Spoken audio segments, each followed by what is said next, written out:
Right now I'm shooting with the 7Artisans 35mm f/0.5 Fujifilm X Mount wide open, which might turn out to be a bit of a bad idea if I move too much or frankly even flinch a little bit. But before we get into the lens itself, I know I'm not the only one that loves a good case. And I've got to say, 7Artisans, this was a very good start to the whole experience. So let's take a look at the actual lens close up, throw up a bunch of random samples that I've shot over lockdown, and finally talk about the real question. Is it worth £259? Yes, f/0.95 for £259 retail.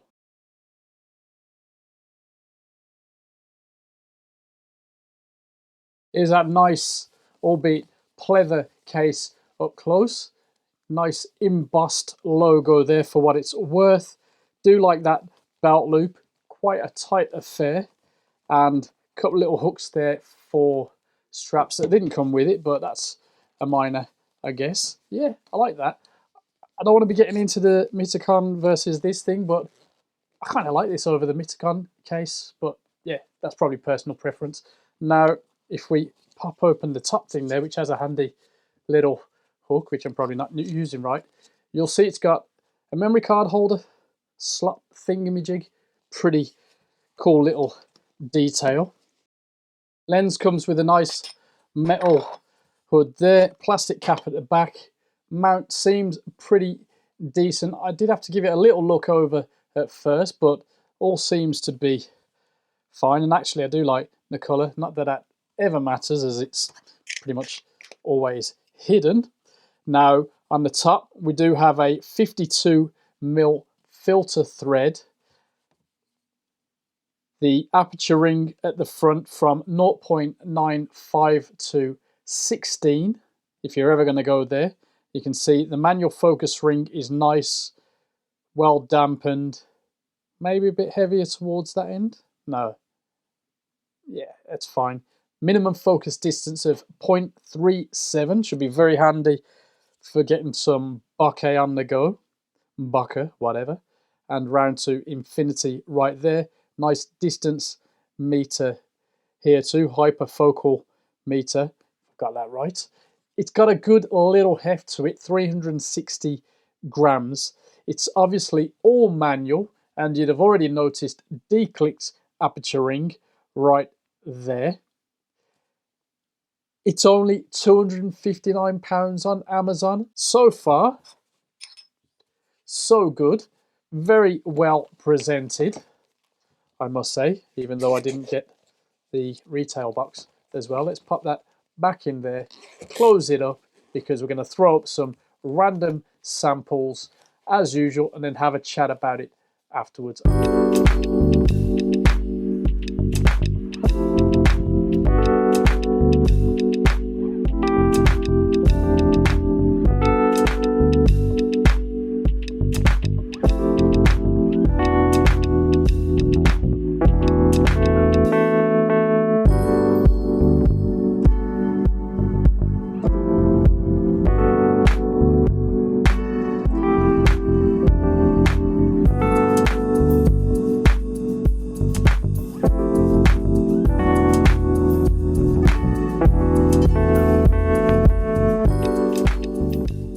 The lens feels good on the X-T4, nice and balanced, and focus peaking and IBIS make it a treat to work with. It's got a nice little heft to it that just makes it more enjoyable, for me at least. It's not too heavy, but it's got some actual substance. Some of you all know what I mean.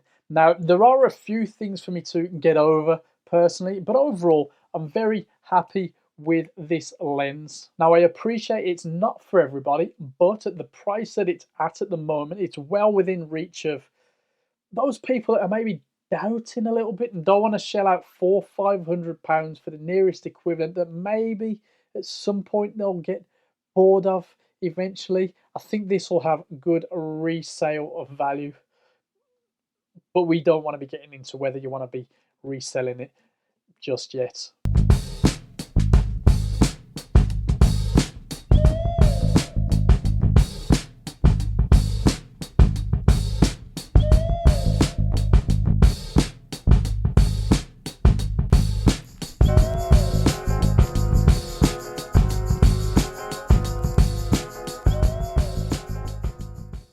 Manual lenses really shine with the focus peaking of the Fujifilm system, and this is no exception. I like the position of the manual focus ring closer to the body, and it's a very smooth, roughly 50-degree throw. It's not so long as you would expect from a cine lens, but it's definitely usable for a bit of focus pulling if you're happy with the understandable breathing that a lens like this produces. Now, the distance scale is very handy and accurate too if you're into that kind of thing. Now, about that aperture ring, as with a lot of these lenses, declicked apertures just don't excite me at all. Maybe it's because I don't shoot that much video where I want to be changing the aperture throughout the video take. I haven't seen the exposure change to be smooth enough with Fujifilm yet either, although there are some applications that you can achieve even with this. Now, I've included some clips throughout this video, some sample shots where you'll see it get progressively darker, and that's just me turning the aperture ring from wide open to f16. Otherwise, pretty much everything else that you're seeing is at f0.95, because why get a lens with such a, let's say, crazy aperture without using it almost all the time? And that's where the declicked ring annoys me. While it is well designed for turning, it's a nice smooth experience, the fact that it doesn't click saw me knock it out of wide open a few times and have to reshoot. That's the same deal for me with most declicked lenses though, to be fair, so maybe it's more of a personal preference than anything. Let us know how you feel in the comments below, as we're supposed to say all the time on YouTube, and subscribe. Anyway, I am curious to know if any of you like declicked lenses on the Fujifilm. Let us know in the comments below. It's always good to hear from others about how you benefit from a feature like that.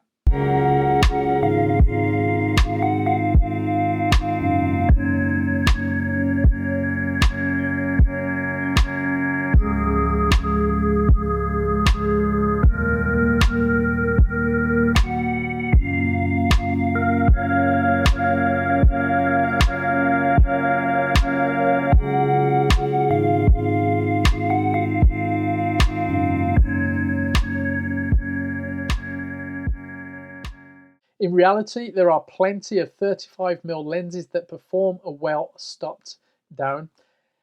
This is a lens that needs to be shot wide open, and I don't think you'll be disappointed. It's never going to be a perfect experience for pixel people, but I'm not sure that kind of photographer would be interested in a lens or video like this. Anyway, the headline is f0.95 on your Fujifilm APS-C sensor, and it's very usable. It's nice and sharp in the center where it matters without being offensive or even off-putting. Naturally, depth of field falls off quickly into an oftentimes buttery smooth bokeh. Maybe you can appreciate that from the randomness of the sample shots. A bit rubbish light at the moment. This lens is screaming out for neon, for golden sunsets in a leafy park, all that good stuff. All that stuff that lockdown in Birmingham, England is evading me right now. But we will be taking this out some more after this video is done too, when things get a little bit better. For now, we've got plenty of unedited, wide open samples to get on with.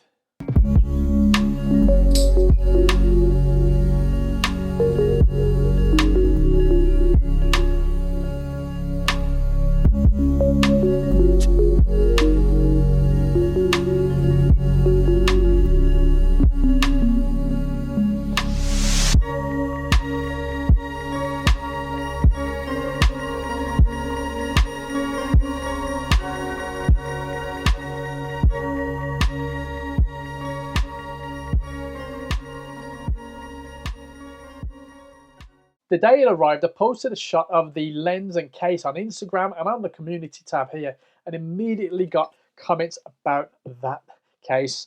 I think it's definitely a very nice touch.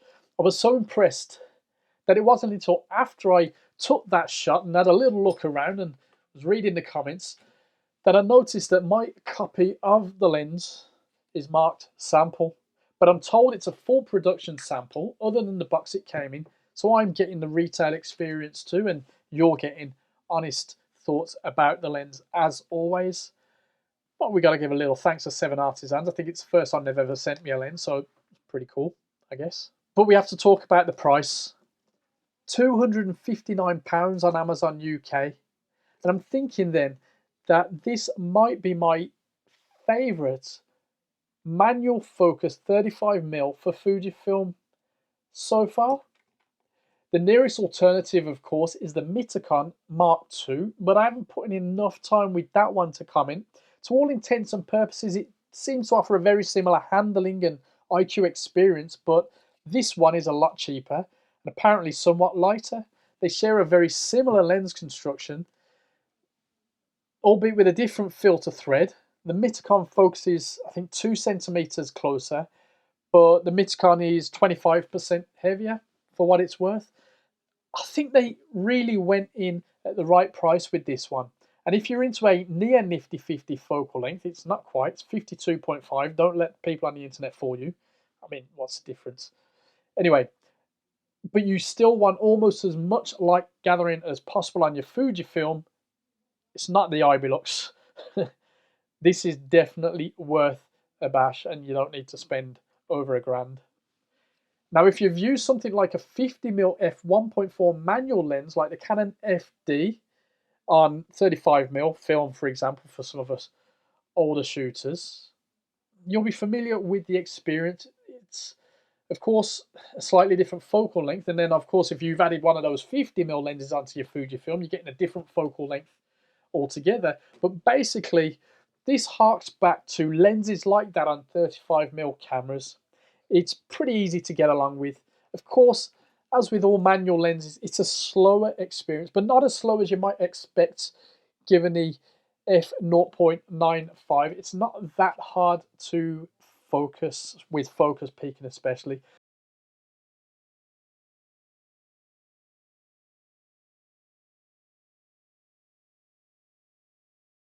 Now, I do just need lockdown and all that to go away, frankly, but for now, we got to stay safe. And I want to use this on real people, not wearing masks, as I had planned to. As you saw, I had to settle for myself one of the days as weather and the model just weren't working out. Let us know in the comments below if you plan to get this lens or if you've already got something similar. Make sure to subscribe, stay safe, and see you very soon. By the way, yes, there's fairy lights in the background. That's literally just for the test with the f0.95. Very grey outside, and I needed some bokeh, some ice. Anyway, you know, that is not staying there. This is a very serious channel. We're not here to play around.